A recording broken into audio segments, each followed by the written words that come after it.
Yo, c'est Yemired. Dans cet épisode, nous allons parler d'un archétype aux références rappelant AZ nordique, les Generaiders. Hop. Tu ne vas quand même pas parler d'eux sans aborder les célèbres runiques qui possèdent également un lore étroitement lié. Non, j'ai retiré du script cet affreux archétype qui détruit tout mon deck à chaque partie. Bien évidemment qu'on va en parler mon cher Barcode, et je compte d'ailleurs sur toi pour m'accompagner dans cette vidéo avant que Yamigold ne modifie tout le script. Eh bien ça sera avec plaisir.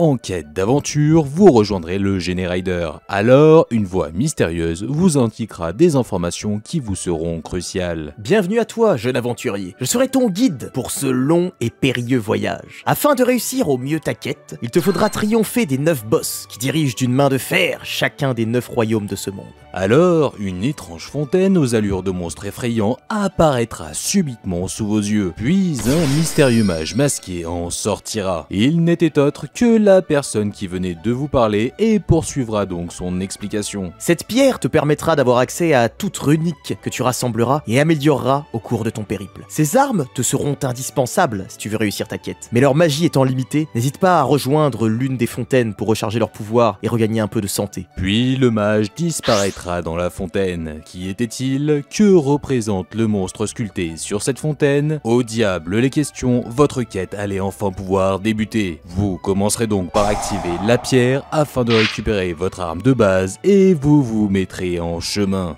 L'archétype Generader est sorti en 2019 dans les combattants mystiques. Hormis quelques elfes, chaque monstre qu'ils composent est de type différent. Et justement, pour la plupart, ils auront un effet leur demandant de sacrifier un monstre du même type qu'eux ou un autre Generader, car aucun ne peut être présent en double sur le terrain. Aussi, Generader est un mot valise pour général comme les boss qu'il représente et raid. Comme Yemired Shadow Legend.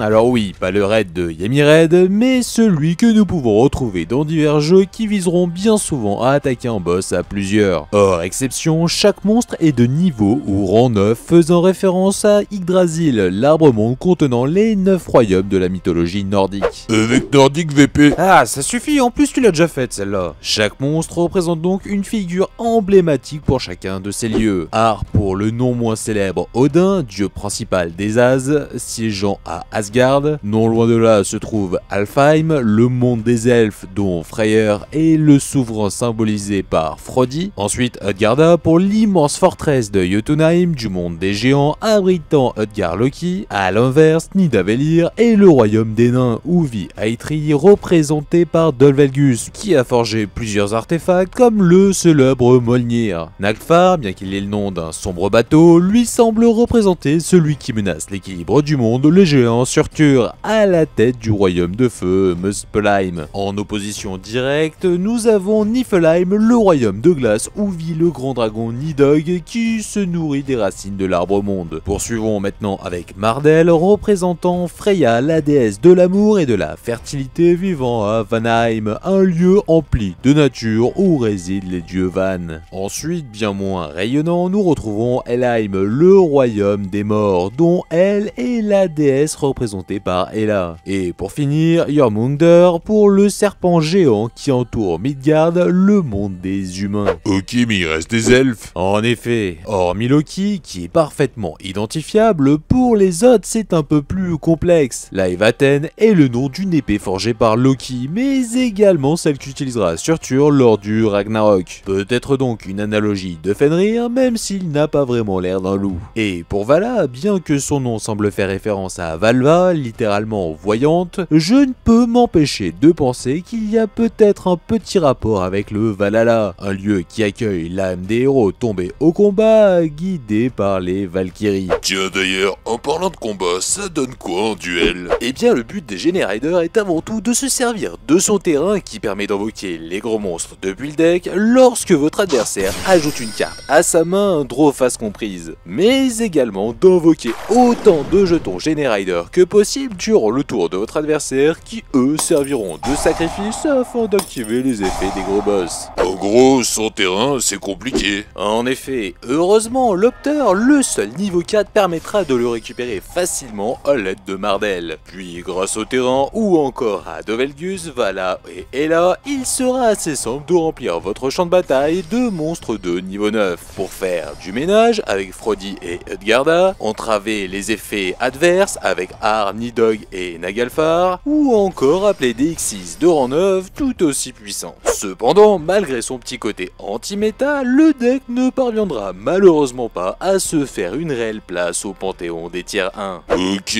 bon. Et sinon, le lien avec les runiques dans tout ça? Après avoir exploré les nombreux recoins de Midgard, vous trouverez l'entrée d'une sombre grotte dans laquelle vous entrerez. À l'intérieur, de nombreux sbires Gene Rider vous attaqueront. Fort heureusement, étant relativement faibles, ils ne vous poseront que très peu de difficultés. Soudain, vous apercevrez une montagne d'or. Alors Vala, une étrange magicienne, apparaîtra sur le dos de ce qui semblait être un gigantesque serpent. Bonjour, jeune aventurier. Je vois que tu regardes ce trésor avec admiration. Mais penses-tu être assez puissant pour nous vaincre et t'en emparer? Sur ces quelques mots, Vala fusionnera avec sa créature et deviendra le terrible Jormungandr. Alors, un allié chevalier se joindra à votre combat, mais celui-ci, souhaitant à tout prix vaincre la bête rapidement pour s'emparer du trésor, se retrouvera dévoré par celle-ci. Vous prendrez donc la décision de fuir avant qu'il n'en soit de même pour vous, jusqu'à atteindre un mystérieux portail qui vous amènera à la mine du royaume de Nidavellir. Alors, vous entendrez de nombreux sons métalliques se rapprocher de vous petit à petit et le boss du Velgus apparaîtra. Après quelques points de vie et de magie perdus, ce nain géant de fer tombera en vous offrant un coffre renfermant un étrange marteau. Ensuite, vous rejoindrez une fontaine afin de vous recharger, puis le mage réapparaîtra. Félicitations, jeune aventurier. Je ne regrette pas d'avoir mis mes espoirs en toi. Afin de poursuivre au mieux ta quête, laisse-moi désormais t'offrir Sleipnir, une redoutable monture qui te permettra de voyager au travers des 9 royaumes. Toutefois, vous apercevant qu'un portail se trouve non loin de là, vous préférerez économiser votre magie et vous rendre sur Helheim à pied. Mais là-bas, aucun ennemi ne semblera être présent. Cependant, vous entrerez tout de même dans un temple et libérerez les deux elfes qui semblaient en être prisonniers depuis longtemps. Désormais, Hugin et Munin se joindront également à votre aventure. Par ailleurs, quand ils apprendront que le Jormungandr vous a causé quelques problèmes, ils vous conseilleront d'user de Sleipnir pour rejoindre Alfheim, ce que vous ferez sans discuter. Une fois sur place, vous tenterez de repousser les nombreux sbires ailés jusqu'à apercevoir le boss Frodi. À ce moment, en suivant les conseils de Hugin, vous brandirez votre marteau, ferez tomber un éclair sur l'une des ailes du boss, puis un coffre apparaîtra. Alors, vous récupérerez la paire de gants métalliques se trouvant dedans et, comme conseillé par Munin, vous fuirez courageusement le combat pour vous rendre sur Jotunheim. Là-bas, Utgarda, une immense forteresse vous fera face. Alors, suivant toujours les conseils de vos alliés, vous utiliserez vos nouveaux gants pour briser ces murs, puis vous battrez le mystérieux géant illusionniste se cachant dedans entre deux difficultés, vous octroyant comme butin une étrange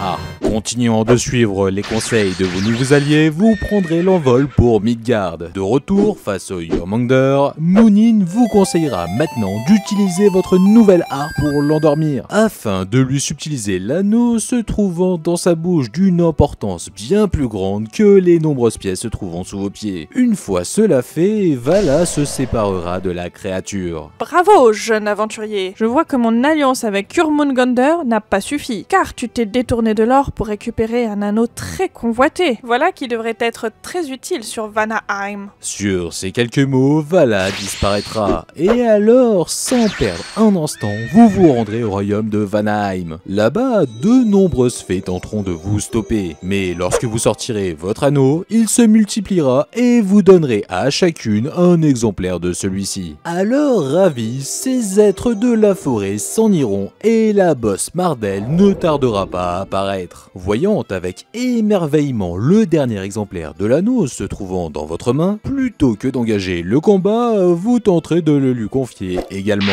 Très satisfaite de ce geste, la bosse s'avouera vaincue et vous fera donc du sort unique de dissipation annulant certaines magies. Ensuite, n'ayant plus beaucoup de pouvoir unique, vous ferez le choix de vous rendre à la fontaine la plus proche se trouvant au royaume enneigé de Niflheim. Une fois votre énergie rétablie, le mage réapparaîtra. Félicitations, jeune aventurier. Tu as déjà réalisé la moitié de ta quête. Pour te récompenser, laisse-moi te confier Gary, un allié bestial d'une grande puissance. Sur ces quelques mots, il disparaîtra et laissera place au puissant boss Nidhogg. Toutefois, comme face au Jormungandr, vos armes ne sembleront pas réellement être adaptées. Cependant, en battant en retraite, vous tomberez sur un groupe d'aventuriers entièrement gelés par le boss que vous libérerez grâce à votre sort de dissipation. Pour vous remercier, les deux se joindront au combat et prendront le contrôle du boss qu'ils soumettront, laissant apparaître un arc de glace. Soudain, une idée ingénieuse parcourra votre esprit. Vous vous rendrez seul au royaume de feu de Muspelheim, tenterez de traverser la rivière de lave en repoussant le sbire équipé de votre nouvel arc, et quand le boss Naglfar arrivera, vous fuirez immédiatement vers Niflheim en laissant le colosse de flamme vous suivre. Alors, les deux autres aventuriers ordonneront à Nidhogg de l'affronter et les deux boss entre-détruiront, vous permettant d'obtenir une arbalète de flamme étincelante. Une arme sans doute suffisamment rapide et puissante pour vaincre le boss de vos débuts. C'est donc accompagné de vos nouveaux alliés que vous retournerez sur Alfheim. Une nouvelle fois, les sbires de l'ange ne vous poseront aucun problème. En revanche, Frodi profitera de votre distraction pour achever vos alliés qui n'avaient pas pris le temps de se soigner. Fou de rage, vous enchaînerez les tirs flamboyants jusqu'à déchoir l'ange de son ciel. Alors, à peine remis de vos émotions, Vala réapparaîtra face à vous et vous emmènera sur Helnheim. Quel parcours incroyable, jeune aventurier. Malheureusement, tu es bien seul, car tu n'es pas parvenu à protéger tes alliés. Ta quête s'achèvera donc ici. Sur ces quelques mots, Vala révélera sa véritable identité en se transformant en Ella, la boss de ce royaume. Puis elle utilisera sa sombre magie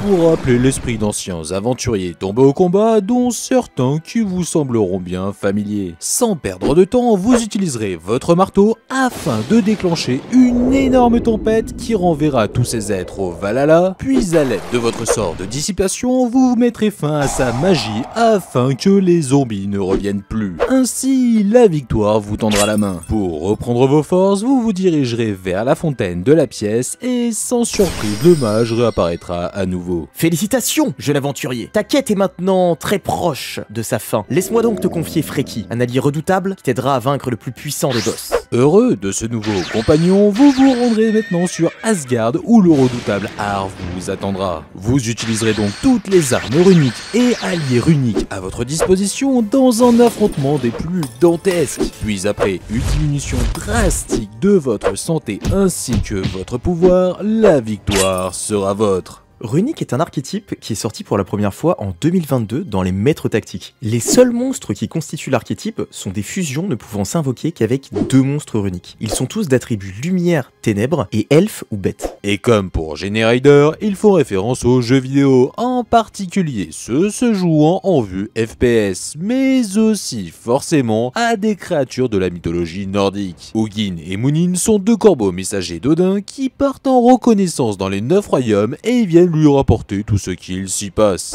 C'est un peu le Twitter nordique. C'est une manière de voir la chose, du moins jusqu'à ce que l'oiseau ressemble à un vieux support pour sa Brix. Pour Gary et Freki, eux sont les 2 loups qui suivent et protègent Odin de partout. Ok, donc le type a même ses propres chiens de garde. Et c'est pas fini, il a également son propre moyen de transport nommé Sleipnir, un cheval à 8 jambes qui voyage au travers des 9 royaumes. Bah d'accord. Par contre, si ce ne sont que des fusions, comment on fusionne 2 monstres monstres runiques pour les invoquer? Eh bien, on ne le fait pas car l'archétype est également composé en grande majorité de cartes magie rapide qui permettent toutes d'invoquer un monstre fusion runique dans la zone extra. Ou alors avec ces mêmes cartes, vous pourrez choisir de réaliser leur second effet qui est propre à chacune et qui visera également à bannir les cartes du dessus du deck de votre adversaire. De plus, là aussi, les références seront nombreuses, comme les monstres fusion qui correspondent tous à la rune fée signifiant bétail et richesse. Chaque magie rapide en représente également une qui lui est propre. Quoi? Les runiques correspondent à l'alphabet runique des régions du nord de l'Europe?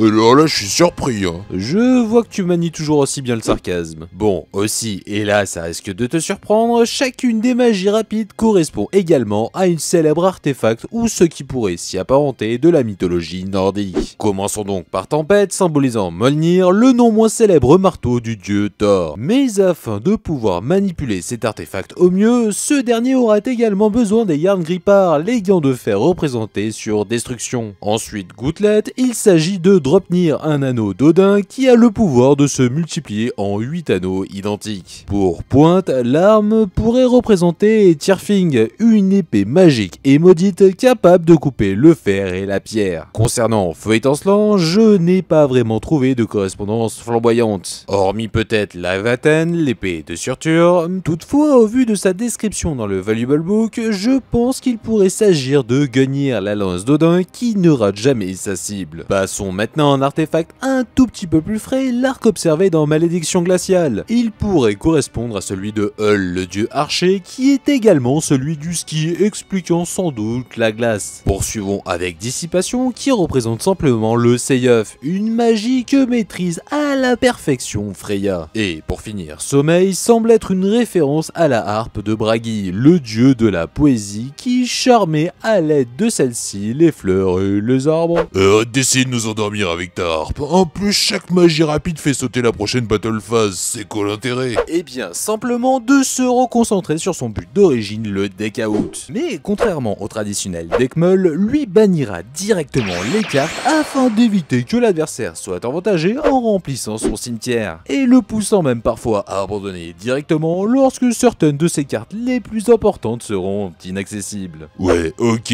donc c'est un deck assez contrôle. Par contre, il fait comment pour tenir autant de tours? Alors ça, c'est le rôle de sa carte maîtresse, le terrain fontaine, qui permet en plus d'activer les cartes magie rapide runiques depuis la main pendant le tour adverse, d'en remettre jusqu'à 3 depuis le cimetière au deck et d'en repiocher le même nombre, donnant la possibilité de se recycler par la même occasion. Ok, donc si je comprends bien, comme pour Generider, c'est ultra dépendant de son terrain. Tout à fait, c'est pourquoi Pointe ou Hugin seront utilisés avant tout pour aller le récupérer rapidement. Et comme chaque magie rapide permet d'invoquer une fusion unique facilement, il n'aura pas trop de mal à venir. Ensuite, pour le conserver en revanche, ce sera avant tout le travail des elfes runiques, Hugin et Munin qui le protégeront, là où les bêtes guéries et Freki protégeront plutôt au point de vie. Une fois le terrain en place, Malédiction glaciale et Sommeil temporiseront, puis Feu étincelant et Destruction feront un peu de ménage, là où les autres magies rapides serviront surtout à meul ou bien continuer d'invoquer des monstres fusion. Ça m'a l'air quand même assez solide, et je comprends mieux pourquoi certains peuvent se permettre d'y inclure Masse de Floodgate avec toute leur bienveillance. Et oui, c'est effectivement comme cela que le deck fera pas mal de résultats, mais pas que, car il se combinera également à merveille avec d'autres archétypes comme Sprite, Evil Twin, Merce Fourrure, Magie de Mousquet, afin de tirer grande partie de son contrôle de terrain et sa pioche massive. Bon, perso, j'aime le jouer avec Kashtira pour bannir encore plus de cartes adverses, mais ce n'est clairement pas la symbiose la plus optimale. D'ailleurs, Sleipnir ayant beaucoup de points communs avec Generider, quelques-uns ont essayé d'allier les deux. Et vu que tous deux sont énormément dépendants de leurs terrains respectifs, ça m'a l'air quand même assez complexe. Tiens, j'y pense, le mage de la très runique là qui refile Sleipnir, il me rappelle pas mal un Generider quand même.